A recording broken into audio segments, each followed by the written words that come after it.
Théclis, le grand maître du savoir de la Tour Blanche. Il est le descendant de nul autre que Anérion, le plus grand roi phénix que les Azurs n'aient jamais connu. Cet elfe au destin aussi exceptionnel que tragique est le frère du prince Tyrion et l'élu de la déesse elfique Lilès. En plus d'être l'un des héritiers de celui qui vainquit les forces du chaos lors de la première invasion, Théclis est incontestablement le mage le plus puissant que le monde ait connu, depuis Calédor Ier. Fin politicien et intrigueur hors pair, ses choix et ses actes impactèrent en profondeur le destin de bien des royaumes, ainsi que les tristement célèbres épisodes de la fin des temps. Théclis est donc le jumeau du prince haut-elfe Tyrion. Depuis leur plus tendre enfance, les deux frères étaient déjà aussi différents que le jour et la nuit. Tandis que la malédiction de leur ancêtre Anérion était invisible chez Tyrion, son frère, lui, en souffrit toujours physiquement. Cette sombre malédiction qui touche la lignée d'Anérion fut la conséquence d'un acte interdit. Lorsque le premier roi Phénix, fou de chagrin à l'annonce du massacre de ses enfants et de sa reine éternelle par les démons, tira l'épée de Ken. Cette lame imprégnée du pouvoir du dieu du massacre transmettait à son porteur une force considérable, mais aussi une soif de sang sans égale. Dès lors, nul mortel, nul dieu ne put s'opposer face à la rage qui consumait Anérion. Cette puissance effroyable qui coula en lui fut néanmoins au prix de la malédiction de Ken, qui corrompit son sang en profondeur. Revenons aux jumeaux. Tyrion a toujours été grand, fier et juste, affichant un charisme resplendissant. Il est semblable au prince dragon de jadis, et à l'image de son ancêtre, excellent dans l'art du combat. Théclis, lui, est plus fortement affecté par la malédiction de leur sang. Il est d'une pâleur extrême et se montre froid et taciturne. Là où Tyrion est bel orateur et noble d'esprit, Théclis est davantage sarcastique et amer. Son corps malade dut longtemps ingurgiter quotidiennement des potions régénératrices de sa propre composition pour survivre. Malgré cela, personne n'oserait considérer Théclis comme le moins doué de la fratrie, tout simplement de par sa sagesse et son excellence incontestable dans la maîtrise des arcanes et des vents de magie. Son incroyable don se révéla très tôt. Ainsi, il fut rapidement confié au maître du savoir de Oès, qui l'éduquèrent et décelèrent en lui un grand pouvoir. Dans l'enceinte de la Tour Blanche, sous la tutelle du maître du savoir Morélian, il apprit les complexités de la sorcellerie et s'éleva comme un maître de la haute magie. Nul n'oserait le proclamer en public à Nagaroth, mais il est notoire que le roi sorcier en personne se sait inférieur à Théclis en la matière. D'ailleurs, depuis la bataille de Finuval, Malekith prend soin d'éviter toute confrontation directe avec son jeune et lointain cousin. On dit même que les pouvoirs de Théclis rivalisent avec ceux du grand nécromancien Nagash, bien que la voie qu'ils choisirent tous deux d'emprunter s'avère bien différente. Théclis et son frère cultivent une approche de la stratégie et de la guerre diamétralement opposée. Alors que le dragon de Kotyk considère la protection d'Ultuan comme sa priorité absolue, Théclis cherche également à sauvegarder le reste du monde face à la menace du chaos. C'est ainsi qu'il se porta au secours de Manius le Pieux au cours de la Grande Guerre contre le chaos, pour finalement être à l'origine de l'importante décision de fonder les collèges de magie dans l'Empire et d'enseigner son art aux humains. Dès lors, Théclis se rendit dans la plupart des contrées du monde connu afin de partager sa sagesse avec ceux dans le besoin et usant de sa magie pour repousser en tout lieu les forces du chaos. Le souvenir de Théclis perdurera bien après celui de tous les héros d'épée, car ses actions ne décidèrent pas seulement de l'issue des batailles, mais du destin du monde dans sa globalité. Les jumeaux grandirent dans les montagnes de la province de Kotyk, au sein de la demeure de leur père Atarion. Par leur mère, ils appartenaient à la puissante famille Mère Émeraude, des plus influentes à Loterne. Celle-ci disposait d'une flotte que seule la famille du roi Phénix lui-même pouvait égaler. C'est à l'âge de 16 ans que Tyrion et Théclis furent pris en charge par Dame Malène Mère Émeraude et par son amant, le lion blanc Corienne Glaive-Acier. Ces derniers conduisirent les jumeaux loin de chez leur bien-aimé père, jusqu'à la capitale d'Ultuan, pour qu'ils y soient présentés au roi Phénix et à sa cour. Car comme tous les descendants d'Anérion, ils devaient se soumettre à une examination qui consistait à savoir si leur sang était profondément marqué par la malédiction de leur ancêtre. Car cette malédiction était bien présente en eux. De cela on ne pouvait en douter. La question était cependant, est-ce qu'elle risquait de faire surface pour les pousser inexorablement vers la folie meurtrière de Ken? Tel devait être déterminé par Azurian lui-même lorsque les jumeaux furent présentés à son temple. Le dieu Phénix, père de la création chez les elfes, les jugea purs et leur permit ainsi de se faire une place dans la société elfique, et pas n'importe quelle place. Ce fut dans les premières années du règne du roi Phénix Finubar le Voyageur que les jumeaux firent parler d'eux une première fois. Le gardien des secrets N'Kari, qui s'était retrouvé emprisonné au sein du grand vortex en cherchant à échapper à la fureur d'Anérion, bien des générations plus tôt, était de retour et semait la désolation en Ultuan. Pour venger les millénaires de servitude qu'il dut endurer, il n'avait comme unique obsession que d'éteindre la lignée du premier roi Phénix, en massacrant ses descendants. Dans ce but, il réunit une grande armée d'adorateurs d'elfes et de démons, jusqu'à oser assiéger le temple d'Azurian, prenant totalement de court les défenseurs. C'est ainsi que Tyrion et Théclis, qui étaient devenus ses proies, durent l'affronter. Tyrion retint vaillamment le gardien des secrets à distance, tandis que son frère tentait de faire appel à la puissance de la flamme d'Azurian pour que leur divinité lui donne la force de vaincre le démon. Ils eurent finalement raison de lui, suite à une lutte implacable sur l'autel d'Azurian, où les jumeaux démontrèrent que, ensemble, associant la magie considérable de l'un et les talents de bretteur de l'autre, ils pouvaient être invincibles. Ils accomplirent ainsi l'exploit de bannir N'Kari dans le Warp. Ce n'est ensuite que des années plus tard, à la veille de la troisième invasion des Druchis sur leur île, que les deux frères se démarquèrent réellement. Tyrion et Théclis revenaient de Lustrie, où après 10 années de longues recherches à travers le monde, ils mirent enfin la main sur la légendaire épée forgée par Calédor Ier pour son ami Anérion, Croc du Soleil. Celle-là même qui abrite dans sa lame l'essence d'un élémentaire de feu, embrasant littéralement l'épée lors des combats de son porteur et permettant de projeter des torrents de feu sur l'ennemi. C'est au sein de la grande cité slane de Zultek que les jumeaux découvrirent enfin ce trésor. Bravant les gardiens du temple Séraphon ainsi que les maléfices de protection des slanes, ils purent ainsi rapporter en Ultuan cette relique des plus précieuses. À leur retour, la triste nouvelle du décès de la reine éternelle leur parvint. Sa fille, Alarielle, avait dès lors assumé ce rôle de guide du peuple elfique. Il était donc venu l'heure de lui désigner un champion qui aurait la charge de sa protection toute sa vie durant. Fier représentant de la maison mère Émeraude, le prince Tyrion se porta donc candidat. Entre-temps, l'assaut soigneusement préparé du roi sorcier et de ses sbires, alors à coquiner avec les démons, avait été lancé. Celui-ci aurait pu se solder par un succès, tant les Azurs furent pris au dépourvu par cette attaque implacable. Les portes du Phénix et du Griffon tombèrent bien vite, tandis que les provinces d'Ellyrion, de Tiranoc et de Kras furent littéralement dévastées. Faisant appel à la sorcellerie du gardien des secrets qui l'avait asservi, Malekith transporta même les armées de son plus grand général, Dorian Lame-Argent, jusqu'à la forêt sacrée d'Avelorn, siège de la cour de Alarielle, la reine éternelle d'Ultuan. Sa mission était de capturer la jeune reine éternelle pour la remettre à son maître. Le roi sorcier savait que, privés de leur souveraine spirituelle, les Azurs seraient perdus. Alors sur place pour participer au tournoi qui devait choisir le héros qui deviendrait le protecteur de la reine, Tyrion intervint. Dans un acte désespéré pour sauver Alarielle, il se fraya un chemin sanglant entre les lignes Druchis, malgré le massacre qui était perpétré, et parvint à faire fuir la reine. Faisant barrière de son corps, il permit ainsi à sa souveraine de s'échapper, et l'entraîna loin dans les méandres de la forêt sacrée.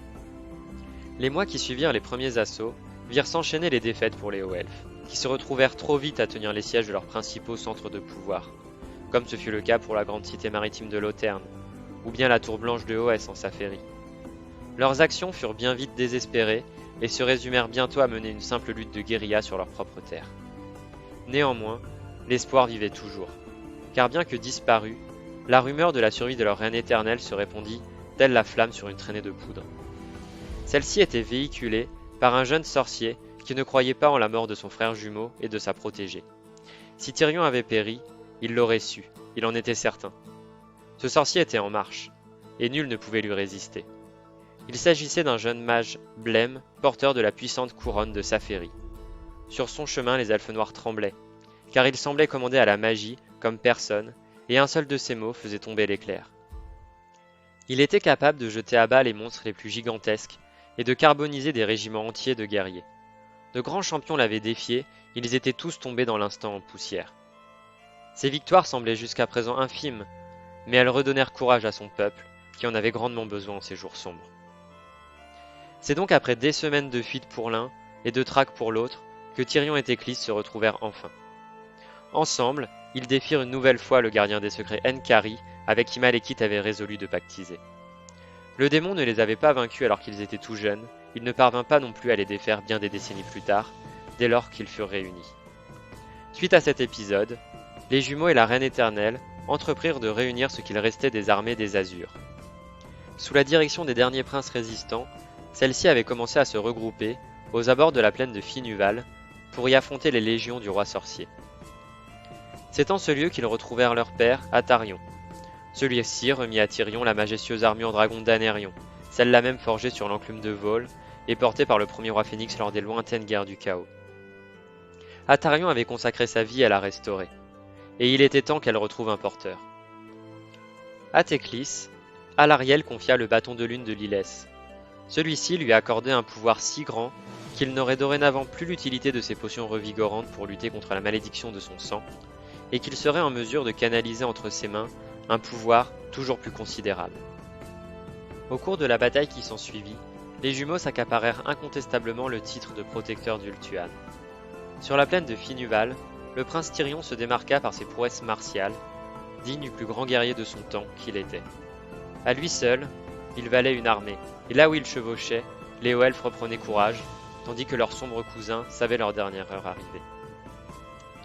Même l'assassin suprême de Malekith, Urien l'âme poison, aussi connu en Ultuan sous le nom du prince Iltaris, ne put rien face à la fureur du porteur de crocs du soleil. Théclis, de son côté, lutta contre la magie noire du roi sorcier lui-même. Il est dit que Malekith ne put atteindre les lignes des hauts elfes avec le moindre de ses sorts, tant la résistance que lui opposa Théclis était grande. Néanmoins, il fallait reconnaître que pour la première fois, Théclis rencontrait un adversaire à sa mesure. Des énergies titanesques étaient regroupées au-dessus du champ de bataille, et il devait puiser profondément en lui pour être en mesure de les canaliser. Il déploya alors toute la puissance contenue dans le bâton de lune de Lilès, que nul elfe n'était jamais parvenu à maîtriser totalement. Un pouvoir divin se propagea en lui. Il sculpta alors cette puissance inouïe en un projectile magique qu'il propulsa sur le roi sorcier. Malgré l'ampleur de sa propre puissance magique, décuplée par son pacte avec les démons, Malekith ne fut pas en mesure de contrer l'attaque du mage haut elfe. Le projectile le brûla jusqu'au plus profond de son âme, et ce n'est qu'en s'exilant dans le Warp qu'il put échapper à la mort. Débarrassé de son coriace adversaire, Théclis reporta alors sa puissance contre les hordes maléfiques qui lui faisaient face. Les elfes noirs furent littéralement écrasés sous un bombardement de sorts offensifs. La bataille s'était transformée en un véritable carnage, ne laissant pas la moindre chance aux armées druchis, qui se dispersèrent et s'enfuirent avant d'être rattrapées et massacrées. Suite à cette grande victoire, qui resterait à jamais comme l'une des plus marquantes dans la guerre qui oppose hauts elfes et elfes noirs, les jumeaux s'apprêtèrent à conduire la reconquête de leur île, prenant la tête de l'une des armées azures, tandis que la seconde allait être menée par le roi Phénix en personne. Le jour de leur départ, un navire humain vient cependant s'échouer dans le port de Loterne. À sa barre se tenait Pieter Laszlo, ambassadeur de Manius le Pieux. Il apporta les récits des invasions du chaos qui avaient détruit le Kislev et s'insinuaient à travers l'Empire.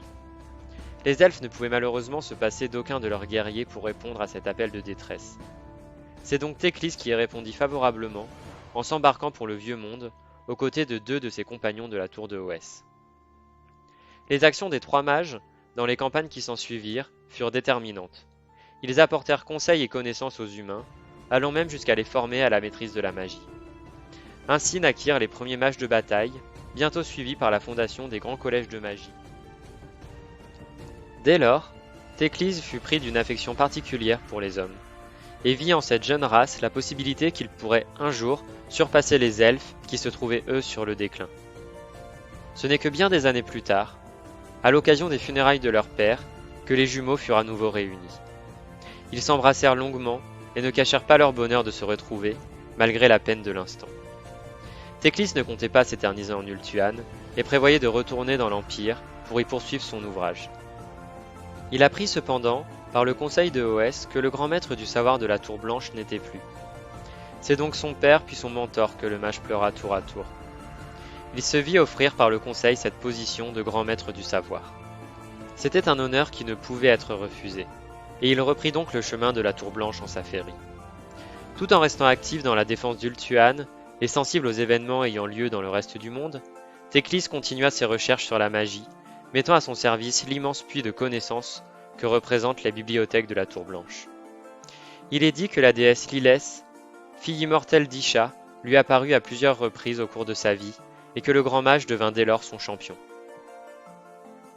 Lors des épisodes de la fin des temps, Théclis joua un rôle prépondérant.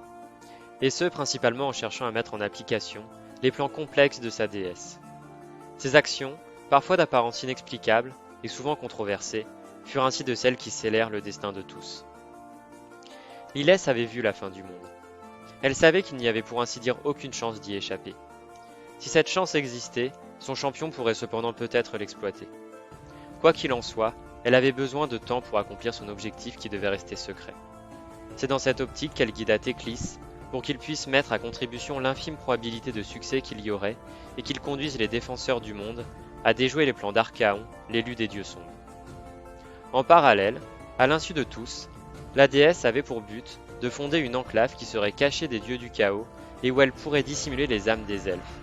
En cas de destruction du monde, cette enclave subsisterait et verrait se perpétuer l'histoire des elfes. C'est ainsi que, conduisant trahison après trahison, Théclis fit de son mieux pour mener ses plans à bien. Vaincre Archaon et ses généraux ne serait pas chose aisée et il le savait. Il avait besoin pour cela de réunir autour de lui les plus puissants héros et de leur insuffler un pouvoir encore plus grand que celui possédé jadis par Anérion ou Calédor. Et c'est dans l'œuvre de ces éminents personnages que le haut elfe comptait puiser. Il avait en effet besoin de libérer les vents de magie contenus par Calédor au sein du Grand Vortex pour les attacher à ceux qu'il aurait choisis pour combattre l'élu des dieux sombres. Dans un premier temps, pour mener ce projet à bien, aussi grand que fût sa magie, il avait besoin d'aide. Un seul être maîtrisait la magie presque aussi bien que lui, Nagash le grand nécromancien. Bien entendu, l'arrogance de l'avatar de la mort refusa de s'allier à un simple mortel. D'autant plus qu'il n'était pas idiot, et qu'il savait que ce petit elfe pouvait devenir un véritable rival.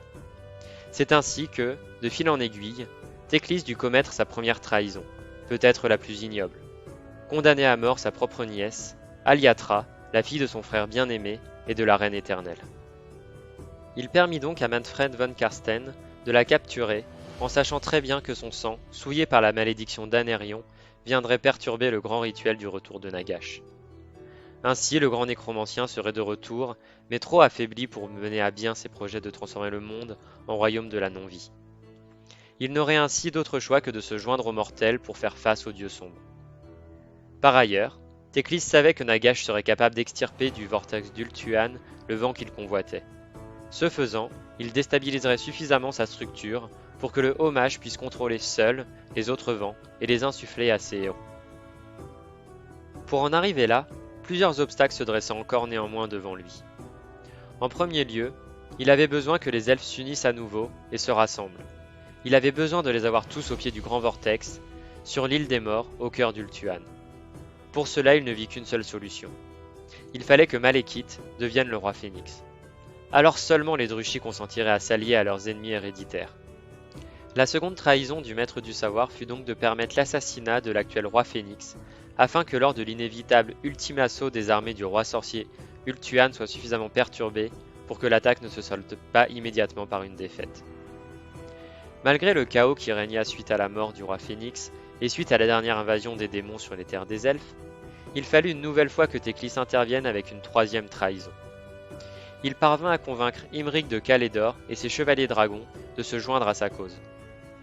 C'est ainsi que lors de l'assaut des Druchis contre la Porte de l'Aigle, l'armée de Calédor se retourna contre les défenseurs et ouvrit la route vers les royaumes intérieurs à Malekith. Il fut encore une ultime trahison de la part de Théclis. Celle-ci fut commise au-delà des mers, dans les sous-sols de la cité de Middenheim. Les salles secrètes appelées Caverne de la Flamme Hivernale étaient creusées dans les fondations même de la cité du Loup Blanc et abritaient la flamme d'Ulric. Il s'agissait de l'essence même du dieu du passé. Celle-ci était non seulement la dernière lueur d'espoir à laquelle se raccrochait le peuple de Middenheim, assiégé, mais aussi la source de la puissance des mages de la cité. De plus, il s'agissait de la dernière protection qui tenait à distance Kairos, le tisseur de destin, l'envoyé de Tsench. Lorsque Théclis en empara pour un usage futur, il signa, ni plus ni moins, que l'arrêt de mort de la cité tout entière. Malgré tous ces méfaits, il était une ombre au tableau dressé par Théclis que celui-ci avait mal évalué. La malédiction de Ken qui planait sur lui, mais surtout sur son frère, ne fit que grandir avec l'avènement du chaos. Considérablement affaibli mentalement par la douleur causée par la disparition de sa fille, l'influence de Ken submergea Tyrion, qui succomba peu à peu à son pouvoir. Tyrion s'allia ainsi à Morathi, qui jubilait de voir son amour éternel, Anérion, réincarné dans ce héros, et l'avatar de Kane de nouveau capable de fouler cette terre. Le dragon de Kotick conduisit ainsi ses armées jusqu'à l'île Blafard, où il finit, tout comme son ancêtre des millénaires auparavant, par retirer la faiseuse de veuves, l'épée maudite de Ken, de son rocher. Il s'en fallut alors de peu que Malekith ne périsse sous la lame de Tyrion, ce qui aurait définitivement ruiné les plans de Théclis. Usant pour la première fois de sa magie contre son frère, le maître du savoir sauva ainsi la vie de son ennemi de toujours face à la folie qui s'était emparée du prince. Dès lors, Théclis n'eut d'autre choix que de faire son possible pour unir les elfes sous la bannière de Malekith, qui l'encouragea à passer au travers des flammes d'Azurian, afin que sa légitimité en tant que roi phénix ne puisse être contestée. Il fut grandement aidé pour cela lorsque la reine éternelle, accompagnée de ce qu'il restait des elfes d'Athel Lorraine, se joignait également à lui. À ce moment, son plan n'était pas encore voué à l'échec, loin de là. Bien que son frère ne soit plus lui-même, il n'en restait pas moins le plus grand guerrier qui soit, et il avait besoin de lui pour devenir le porteur de l'un des vents de magie. Pour cela, il fallait que le prince soit débarrassé de sa terrible malédiction. Néanmoins, le temps était compté, et trop de choses pouvaient encore basculer. Les dés furent jetés lorsque l'alliance assemblée autour du roi Phénix et de la reine éternelle affronta l'Host de Kane sur l'île des morts. À l'origine, son choix d'incarnation devait être les suivantes. Alitanar, l'ancien roi de Nagarythe, devait endosser le vent de l'ombre. Daze de Torgovan, le forgeron d'Athel Lorraine, devait accueillir le vent du métal. Coril, capitaine des lions blancs de Kras, aurait dû prendre le vent de la bête. Alariel, Tyrion et Malekith auraient dû recevoir respectivement les vents de la vie, de la lumière et du feu. Théclis savait par ailleurs que le vent des cieux était destiné à un autre et qu'il lui fallait le laisser s'enfuir. Hélas, une fois encore, tout ne se passa pas comme prévu. Non seulement le vortex se trouva bien plus difficile à maîtriser que ce que le mage avait prévu, mais en plus, les hostilités prenaient une tournure inattendue. Une fois encore, Tyrion avait laissé Malekith pour mort, puis avait été transpercé d'une flèche par l'arc magique d'Alitanar. Le trait avait percé l'armure dragon d'Anérion, à l'endroit précis où la lance d'Imric de Calédor avait déjà impacté le métal enchanté. Cette dernière action avait été guidée par nul autre que Lilès, dont le roi des ombres était également le serviteur.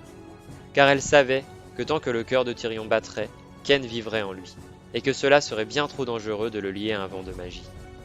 La déesse savait par ailleurs que son fidèle serviteur, Théclis, n'aurait pas été capable de prendre lui-même la vie de son jumeau. La chute de Tyrion eut néanmoins pour conséquence de rendre Morathi complètement folle de rage et de désespoir. Elle eut le sentiment de voir Anérion s'éteindre une seconde fois. Elle puisa alors frénétiquement dans les énergies du vortex pour attirer à elle Slaanesh, le prince du chaos et dieu des plaisirs. Celui-ci n'attendait que ça, de pouvoir, à la fin de toute chose, se régaler enfin de ce festin elfique qui se présenterait bientôt à lui. Alors que l'île des morts et tout Ultuan menaçaient d'être très bientôt engloutis par les flots, Théclis sut qu'il ne pourrait pas sauver l'ensemble des vents de magie et qu'il aurait à décider lesquels seraient transférés dans un elfe. Ce choix fut finalement pris pour lui, lorsque Gur, Akshi, Shamon puis Azir se libérèrent. Il ne lui restait donc plus que Giran, qui l'insuffla à Alariel, Ulgu, qui l'intégra au corps agonisant de Malekith, et Ish, qui l'aspira à l'intérieur de son bâton. Un sentiment d'échec le prit alors. Ils auraient eu besoin de tous les vents de magie, et trois s'étaient échappés à la recherche d'un porteur inconnu. Il commençait à douter. Cet espoir de victoire, auquel il s'accrochait, était-il vain ?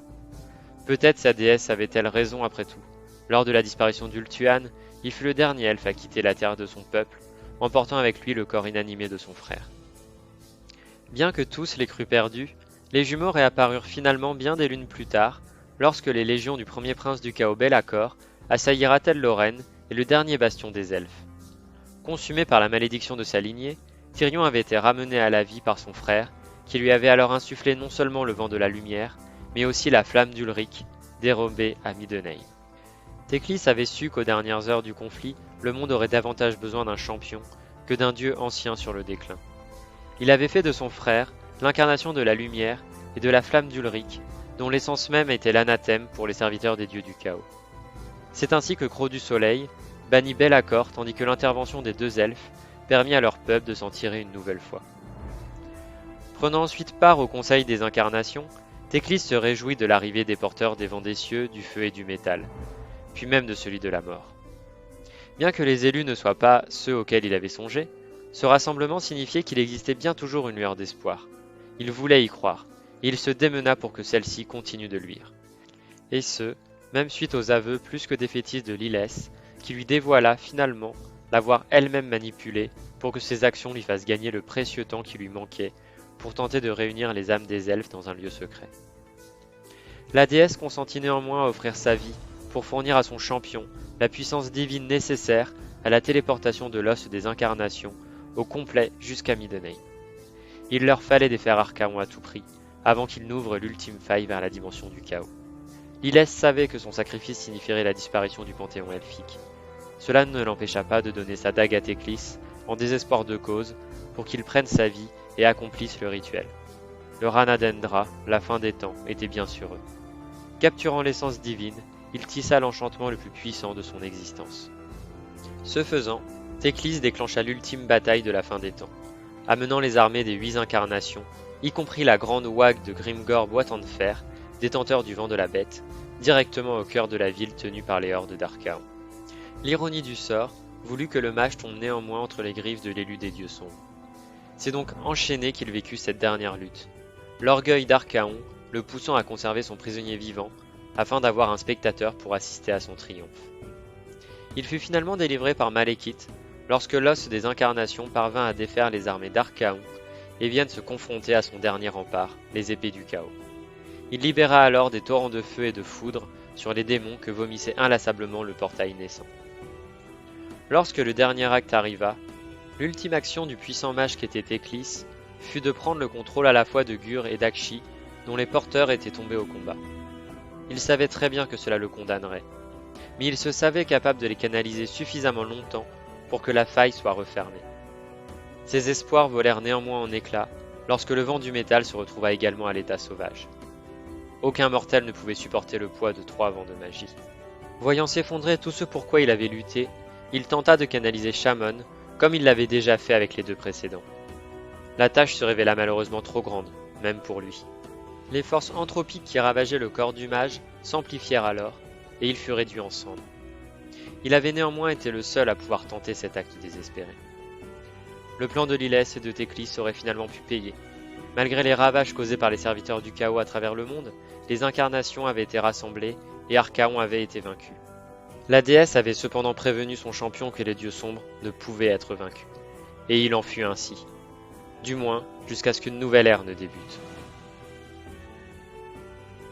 Ne me direz-vous donc pas ce qui vous trouble ? Je t'ai dit que nous pouvions gagner, mais c'est impossible. Vous n'en saviez rien. Je l'ai toujours su. Quelle prophétesse ferais-je si ce n'était pas le cas ? Alors pourquoi m'avoir menti ?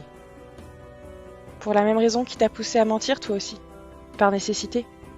Tu m'as dit autrefois que sans espoir, tu ne pouvais combattre. Alors je t'en ai donné, car j'avais besoin de toi. Alors, tout ce que j'ai fait, les amis et les alliés que j'ai sacrifiés, tout était inutile ? Non. En tout cas, pas au début. Grâce à leur sacrifice, j'ai créé un havre qui aurait permis aux elfes de survivre aux ténèbres. Cependant, je ne ressens plus sa présence. Les dieux sombres l'ont trouvé. Mon amour, ma fille, mes espoirs pour le futur. J'ai tout perdu. Je suis désolée. J'aurais dû être honnête avec toi dès le début. J'espère que tu me pardonneras. Un jour, peut-être. Mais pas aujourd'hui. Pas aujourd'hui. L'histoire de Théclis et de son frère Tyrion ne s'arrêta pas pour autant avec la fin des temps. Un renouveau débuta pour les jumeaux, lorsqu'ils s'éveillèrent bien plus tard, au cœur du royaume naissant de Ish. Lors de la Genèse et de l'âge des mythes, ce royaume était le plus pur de tous. Il s'apparentait à une gemme, finement taillée, dotée d'autant de facettes qui reflétaient toute source lumineuse. Une magie blanche immaculée parcourait ces terres, libre de briller partout où les sens des mortels pouvaient la déceler. Lorsque les jumeaux ouvrirent les yeux, ils reprirent instantanément le rôle d'avatar de la lumière, incarnant ces 2 aspects. Celui mystérieux et froid de la lune pour le maître incontesté de la magie Théclis, celui resplendissant et brûlant du soleil pour le grand guerrier Tyrion. Il est d'ailleurs raconté que les yeux de ce dernier brûlèrent au contact de la lumière de Ish, mais que cela ne l'empêchait nullement de percevoir le monde qui l'entourait. Mais ceci est incontestablement une autre histoire. Lorsque les divinités naissantes se familiarisèrent avec les nouveaux royaumes, elles se mirent en quête d'âmes elfiques.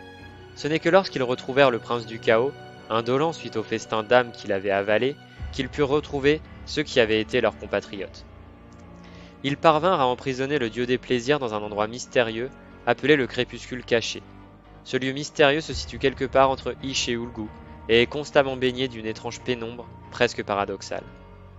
Emprisonné par les jeunes dieux, Slanesh fut torturé jusqu'à lui faire recracher les âmes qu'il avait ingurgitées. Ainsi, Tyrion, Théclis et Malekith devenu Malérion furent en mesure de faire renaître les civilisations elfiques à travers les 8 royaumes. Les premières âmes régurgitées furent les dernières avalées. Il s'agissait des adorateurs du dieu des tempêtes et de la mer Matlan. Le seigneur des abysses avait été traqué par Slanesh jusque dans les profondeurs de l'océan et massacré sans pitié par le prince, jamais rassasié. Ainsi, ces elfes furent à leur tour engloutis par le dieu du chaos. Leurs âmes furent finalement récupérées par Théclis, qui façonna ainsi les Idonettes. Dans sa tentative de leur inculquer la magie, le nouveau dieu fut pris alors d'une crainte terrible. Ces elfes se montraient étrangement sombres et avaient été marqués par le chaos comme aucun autre. Prenant peur, Théclis tenta de faire appel à la lumière de Ish pour les purifier en profondeur. Ces pauvres êtres n'apprécièrent pas ce traitement extrême qui ne correspondait pas à leur nouvelle nature, et s'enfuirent loin de leur créateur. Ces elfes des profondeurs auraient été détruits si, décelant tout de même en eux un espoir de voir renaître une facette de leur ancien peuple, le prince Tyrion n'avait pas supplié son frère de les épargner. C'est donc ensuite vers les 10 paradis de Ish que les jumeaux emmenèrent le reste des âmes elfiques qui leur restaient. Ils y fondèrent de puissantes cités où la sagesse et la connaissance étaient maîtres.